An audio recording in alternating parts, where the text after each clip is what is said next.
Yes! So ayun, welcome na naman sa ating daily routine content. At syempre guys, papasok na naman tayo. Pero dahil morning ngayon, mag-ingat, bawal lang masyadong mabilis.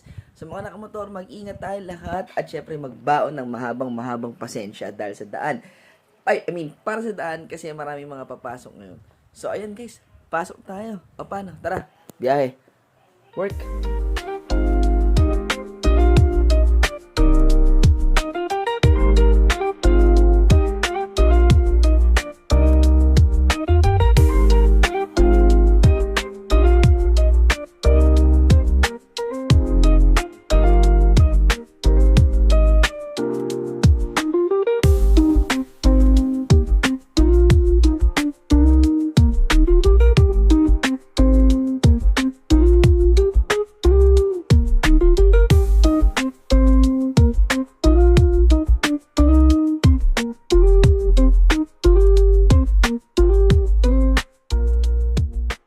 So yun na nga guys, nandito na tayo ngayon sa office, nakarating tayo ng maayos. Again, maraming salamat sa pagsama sa video. Don't forget to like, follow, and subscribe. And syempre,